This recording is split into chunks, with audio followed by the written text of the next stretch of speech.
नेहा विश्वकर्मा, आप देख रहे हैं लाइव टाइम्स। रुक कर लेते हैं इस वक्त की बड़ी खबर का। सौरभ शर्मा मामले में बड़ा खुलासा हुआ है। सौरभ शर्मा की डायरी मिली है जिसमें करोड़ों का हिसाब किताब भी मिला है। बड़ी खबर है इस वक्त की, डायरी के पेजों में लिखे मिले हिसाब किताब और इसी के साथ ही डायरी में टीएमटीसी जैसे कोडवर्ड भी मिले हैं। मध्य प्रदेश के पूर्व परिवहन आरक्षण सौरभ शर्मा के मामले में फिर से चौंकाने वाला खुलासा हुआ है। जांच के दौरान पुलिस को सौरभ की एक डायरी मिली थी। अब खुलासा हुआ है कि डायरी के पेजों में टेबल मार्फेट में पूरा हिसाब किताब लिखा हुआ था। इतना ही नहीं, डायरी में टीएमटीसी जैसे कोडवर्ड भी मिले हैं। इनमें से 38 चेकपोस्ट से लेकर फ्लाइंग स्क्वाड से वसूली तक का जिक्र किया गया है। एक महीने में 10 करोड़ तक की वसूली का जिक्र है। बता दें आपको, ये तमाम जानकारी डायरी में मिली है। कोडवर्ड को लेकर भी बातें सामने आ रही हैं। पूर्व परिवहन आरक्षक सौरभ शर्मा एमपी के चेक पोस्ट ठेके पर संचालित करवाता था और सौरभ शर्मा और उसके सहयोगियों आरक्षकों चेक पोस्ट से काली कमाई की उगाही करते थे और इस पूरे मामले में लगातार देखा जा रहा है कार्रवाई हो रही है।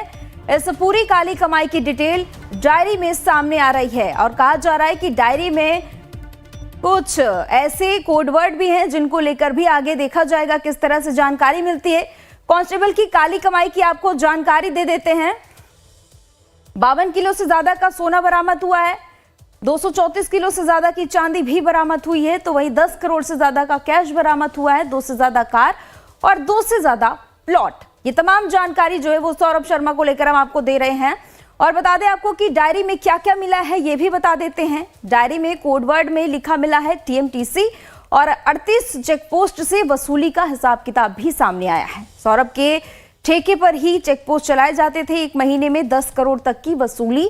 डायरी में 800 करोड़ से ज्यादा का सबूत भी मिला है। इस तरह की जो तमाम बातें हैं वो अब सामने आ रही हैं जैसे जैसे धीरे धीरे करके खुलासे हो रहे हैं। 2020 से 21 के कुछ महीनों का भी हिसाब नजर आया है। 38 चेकपोस्ट और फ्लाइंग स्क्वाड का हिसाब भी मिला है। 19 चेकपोस्ट से 161 करोड़ हर महीने आता था। इस तरह की बातें भी सामने आ रही हैं। तो वहीं 51 आरटीओ कार्यालय से 136 करोड़ रुपए की कमाई की बात भी सामने आ रही है। तो जिस तरह से सौरभ शर्मा को लेकर आगे आगे जांच हो रही है, तमाम जो तथ्य हैं वो निकलकर सामने आते जा रहे हैं। इसी के साथ ही कहा जा रहा है कि सौरभ शर्मा को लेकर आगे भी कई बड़े खुलासे हो सकते हैं क्योंकि डायरी में कोडवर्ड है जो वो निकलकर सामने आ रहे हैं। करोड़ों का लेन देन हुआ है, उस तरह की तमाम बातों का जिक्र है।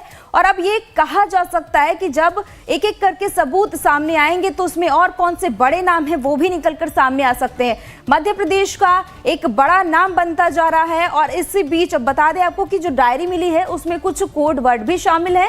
कोडवर्ड्स को लेकर कहा जा रहा है कि जो तमाम कोडवर्ड्स हैं इनका जब पता लगाया जाएगा तो और भी कई बड़े खुलासे हो सकते हैं। नितिन ठाकुर हमारे साथ इस पर ज्यादा जानकारी के लिए जुड़ चुके हैं।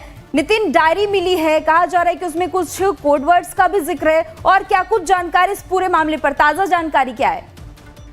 मैं बताना चाहूंगा, सौरभ शर्मा एक बड़ा कह सकते हैं कि देश भर में पूरी चर्चित हो चुका है क्योंकि मध्य प्रदेश में सबसे बड़ा पूर्व आरक्षक है जिसके पास अरबों की संपत्ति बरामद हुई। आयकर, लोकायुक्त और ईडी ने जब कार्रवाई की तो इसमें वो भी दंग रहेगा कि एक पूर्व आरक्षक जिसके पास अरबों की संपत्ति मिलना, मतलब सवाल खड़े कर दिए कि मध्य प्रदेश में किस तरह से जो 19 चेक पोस्ट चलते हैं जो जिसपे मध्य प्रदेश के मुख्यमंत्री डॉक्टर मोहन यादव ने फिलहाल तो चेक पोस्टों को बंद कर दिया क्योंकि अवैध वसूली की लगातार शिकायत आ रही थी। लेकिन अब वो 19 जो चेक पोस्ट थे और जिन चेक पोस्टों पर लगातार ये सौरभ शर्मा की नियुक्ति हुआ करती थी और इन्हीं चेक पोस्टों से करोड़ रुपए की हर महीने वसूली होती थी। यानी कि मध्य प्रदेश के तमाम जो चेक पोस्ट थे, जो अन्य राज्यों से गाड़ियां मध्य प्रदेश में आती थी, उनसे करोड़ रुपए की वसूली होती थी।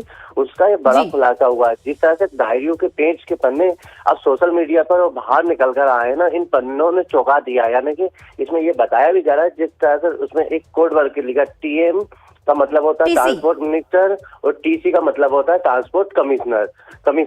तो ये दोनों के जो शब्द है ना, इन शब्दों से कहीं चौंका दिया। इसमें प्रशासन पर भी सवाल खड़ा हो रहा है। नितिन, ये अनुमान लगाया जा रहा है कि इन कोडवर्ड्स का यही मतलब है या फिर कोई जानकारी मिली इस पर? आपकी किसी से बातचीत हुई है, किसी अधिकारी से?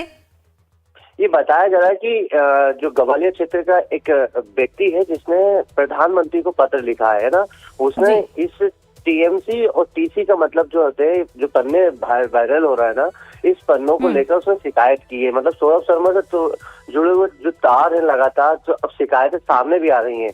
कुछ आरटीओ जो मतलब कुछ लोग हैं जो लगातार अब इसकी शिकायत भी करते जा रहे हैं। जिस तरह से जो पेज है बाहर आ रहा है, फिलहाल तो अभी व्यक्ति सामने नहीं आया, मगर लगातार है ना कुछ लोग हैं जो प्रधानमंत्री को पत्र भी लिखा है सौरभ शर्मा की शिकायतों को लेकर। कुछ नेताओं की शिकायत भी की उन्होंने। जी बिल्कुल नितिन, शिकायत भी की है, लेकिन इस वक्त जो अहम सबूत माना जा रहा है वो इसी डायरी को माना जा रहा है, क्योंकि इसमें कोड वर्ड भी मिले हैं, करोड़ों रुपए का हिसाब किताब मिला है। अब आगे किस तरह से जांच होगी, किस तरह से टीमों का गठन होगा और क्या जानकारी इस पूरे मामले पर? मैं ये बताना चाहूंगा, ये जिस तरह से पन्ने सोशल मीडिया पे वायरल हो रहा है, ये तो अपन लाइफ टाइम से इसकी पुष्टि नहीं करता, क्योंकि जांच का विषय है अभी। क्योंकि सौरभ शर्मा जो है वो फरार है। जब तक सौरभ शर्मा आएगा, ईडी लोकायुक्त के गिरफ्त में नहीं आएगा, पुलिस की गिरफ्त में नहीं आएगा, तब तक ये खुलासा भी नहीं हो पाएगा। लगातार सौरभ शर्मा की तलाशी की जा रही है, लेकिन अब ये भी एक नई खबर सामने आ रही है कि सौरभ शर्मा के जो तमाम रिश्तेदार हैं, उसके दोस्त हैं, उनकी संपत्ति को अटैच करने के लिए। बिल्कुल नितिन, इस पूरे मामले में मुख्य आरोपी सौरभ शर्मा जब तक गिरफ्त में नहीं आ जाता, जाहिर सी बात है, और तमाम बड़े खुलासे अभी तक नहीं हो पाएंगे। आपका बहुत शुक्रिया तमाम जानकारी के लिए। वहीं एक और बड़ी